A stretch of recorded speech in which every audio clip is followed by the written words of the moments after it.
Hi hello friends, welcome to my channel. నా channel name వచ్చేసి Manju videos log అండి. ఏం చేస్తున్నారు ఫ్రెండ్స్, అందరూ బాగున్నారా? ఇదైతే నిన్నటి ఈవినింగ్ వ్లాగ్ అండి. ఈవినింగ్ టైంలో నేను ఏం చేస్తానని చెప్పి వీడియో తీసి పెట్టాను. ఈవినింగ్ టైం పిల్లల కోసం టిఫిన్లోకి చట్నీ ఏం తింటలేదని చెప్పి నేతి బీరకాయలు ఉంటే నేతి బీరకాయ పచ్చడి చేయొచ్చులే అని చెప్పి నేతి బీరకాయలు తీసి చేసుకుంటున్నానండి పచ్చడి.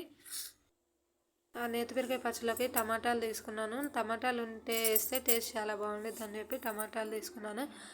ఆ నేతి బీరకాయలు పైన తోలు తీసేసేయాలండి. ఆ తోలుతో కూడా కొంతమంది చట్నీ చేస్తారంట, నాకైతే తెలియదు. అది కూడా తోలు తీసేసేస్తున్నాను. 2 బీరకాయలు కార్తీక మాసంలో కానీ శ్రావణ మాసంలో కానీ తింటే చాలా మంచిది అంటేనే నాకు ఇప్పుడు దొరికినాయి. అందుకని చెప్పి నేను ఉండేది ముగ్గురమే అని చెప్పి చట్నీ చేసుకుంటున్నా. కానీ టిఫిన్ కింద పనికొస్తేలే, టిఫిన్కి దోశకి ఇడ్లీకైనా కాంబినేషన్లో సరిపోయేదిలే అని చెప్పి నేను ఈవినింగ్ టైంలో చట్నీ చేసుకుంటాను ఫ్రెండ్స్. పిల్లల్ని కూడా ట్యూషన్కి పంపించేసాను. వాళ్ళు ట్యూషన్ నుంచి వచ్చేలోపు చట్నీ కూడా చేసేసుకోవచ్చు అని చెప్పి వాటిని పీసెస్గా కట్ చేసుకుంటున్నాను.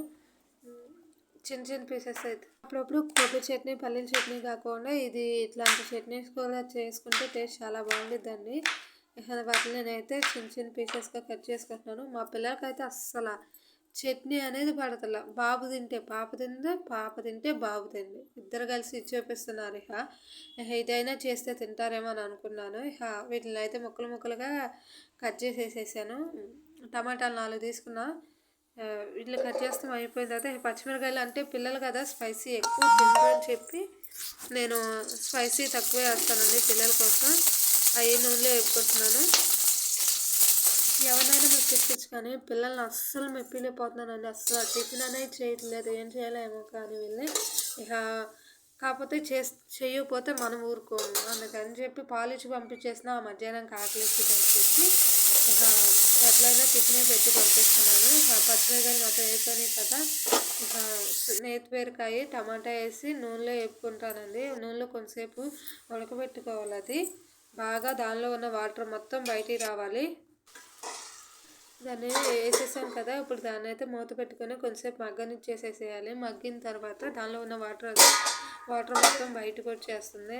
అది మొత్తం వాటర్ మొత్తం ఇంకిపోయేదాకా మనం ఉంచుకోవాలండి. అట్లా వాటర్ మొత్తం ఇదైపోయిన తర్వాత అయితేనే టేస్ట్ బాగుండేది. పైగా చట్నీ అనేది స్మెల్ రాకుండా ఉండేది, ఎక్కువ రోజులు ఉండేది. నేనైతే దోశల కోసం అని చెప్పి టిఫిన్కి కూడా పోసాను. దోశల కోసమని మినపప్పు కడిగేసుకుంటున్నానండి. ఈ తొక్కపప్పు మేము పండిస్తాం కాబట్టి మేము అయ్యే యూజ్ చేస్తాము. ఇదైతే కొంచెం ఇదవ్వాలి. నాన్ స్టిక్ దానిలో వేసాను కాబట్టి అడిగంటే తేవనని కొంచెంసేపుకి ఒకసారి తిప్పుతున్నానండి. లేకపోతే నార్మల్ బాండీ అయితే అంటుకోదు, ఇదైతే అంటుకునేది. అది కట్టేసాను, దాన్ని అయిపోయింది. పిల్లల కోసం టిఫిన్కి కూడా దోసపిండి మిక్సీలో వేసేసుకున్నానండి. వేసేసుకొని బియ్యం కూడా కడిగి పెట్టేసాను. పిల్లలు ట్యూషన్ నుంచి వస్తారేమోనని చెప్పి బియ్యం కడిగి పెట్టేసి ఒక పక్క పాలు కూడా పెట్టేసాను. ఆ పని చేసుకుంటానే పిల్లలు లేరు కదా, బట్టలు కూడా మాతేసేస్తే ఒక పని తొందరగా అయిపోయిందని పని చేసుకుంటానే టీవీ చూస్తా ఇట్లా వీడియోస్ తీసుకుంటే సరిపోయింది. బట్టలు ఎక్కువగా ఉన్నా కానీ నాకు పని ఎక్కువ చేయలేనని అనిపించినా కానీ కొద్దిగా అన్ఈజీగా ఉన్నప్పుడు కానీ టీవీలో సాంగ్స్ కానీ మొబైల్లో సాంగ్స్ కానీ పెట్టుకుంటే ఏదైనా మూడ్ అనేది డైవర్ట్ అయిపోయిందిగా. దాని సాంగ్స్ పెట్టుకుంటే సాంగ్స్కి వెళ్ళిపోయింది కదా అని చెప్పి నేను టీవీ పెట్టుకొని ఏదైనా పని చేసుకుంటాను. మ్యాక్సిమం నాకు బట్టలు మడతేయాలంటే చాలా ఇది అనుకోదు, కానీ ఎందుకో ఉతుకుతాను కానీ బట్టలు మడతేయలేను. ఇసుక పుట్టిది అవి మడతేసే కలికే. బట్టలు ఫోల్డ్ చేయటం అంటే ఎవరికి ఇష్టం ఉండదు, కాకపోతే నాకు ఎందుకు అన్ఈజీగా ఉండేది. కాకపోతే పాటలు పెట్టుకొని చేస్తాను కాబట్టి ఫోల్డ్ చేసే గవక్కడి ఫోల్డ్ చేసేస్తే ఒక పని అయిపోయింది. లేకపోతే పిల్లలు వచ్చారా వాటి మీద కూర్చుంటారు, మనం ఉతికేసిన బట్టల మీద కూర్చుంటే మనకు అస్సలు చేయదురా మళ్ళీ. అందుకని చెప్పి వాళ్ళు ట్యూషన్ నుంచి వచ్చేలోపే మడతేసేద్దామని చెప్పి మడతేసి పెట్టేసుకున్నాను. ఇవి కూడా మడతేసం అయిపోయిందండి. నాయే పిల్లలకు పిల్లలయ్యే వాళ్ళ నైట్ డ్రెస్లు ఒకవైపు, డ్రెస్సెస్ ఒకవైపు, స్కూల్ డ్రెస్లు ఒకవైపు, నా ఒకవైపు పెట్టుకున్నానండి. ఆ చట్నీ కూడా ఆరిపోయింది. ఆరిపోతే దాన్ని మిక్సీ వేసేసుకుంటున్నాను. దానిలోకి చింతపండు, ఉప్పు, జీలకర్ర వేసుకొని జీలకర్ర 4 చిన్నులపాయలు వేసుకొని మిక్సీ పట్టుకుంటే టేస్ట్ చాలా బాగుండేది ఫ్రెండ్స్. మనమైతే మిక్సీలో నూరుకుంటున్నాం. ఇంటికాడ అయితే రోట్లో నూరుతాం కాబట్టి ఇంకా టేస్ట్ చాలా బాగుండిద్ది. మనమైతే మిక్సీలో వేస్తున్నాం కాబట్టి కొద్దిగా మెత్తగా అయిపోద్ది. అదే రోట్లో అయితే కచ్చా పచ్చాగా వేస్తాము.